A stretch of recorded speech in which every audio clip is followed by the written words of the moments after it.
გამარჯობა.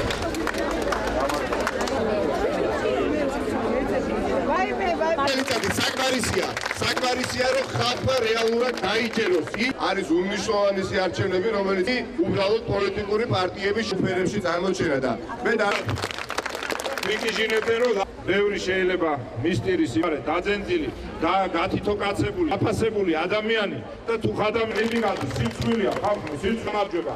იქნება მეორე ტური, მე ტური არის ის ანუ ესეც დავინახეთ რომ მხოლოდ ტყუილია. მე დარწმუნებული ვარ რომ 10,000-ობით თბილისელი, კიდევ მეტი, ზედიზედ მესამე არჩევნებში არ მიცემს იმ ძალას ხმას, რომელმაც რეალურად 2 წლის თავზე ვერაფერი ვერ დაამტკიცა. ჩვენ უნდა მივიღოთ ქალაქში მერი, რომელიც პირველ რიგში იქნება ანგარიშვალდებული თბილისელებთან და არ იქნება ანგარიშვალდებული ერთ ცალკე აღებულ ადამიანთან, რომლის ძირითადი ღირებულება და ღირსება არის ის, რომ აქვს ბევრი ფული და დიდი ფული. დღეს საზოგადოება როგორც არასდროს არის მოტყუებული. დღეს საზოგადოება როგორც არასდროს არის იმედგაცრუებული. იმიტომ რომ პრაქტიკულად არ არსებობს დაპირება, რომელიც დღევანდელმა მთავრობამ გაცა და დაპირება, რომელიც შეასრულა.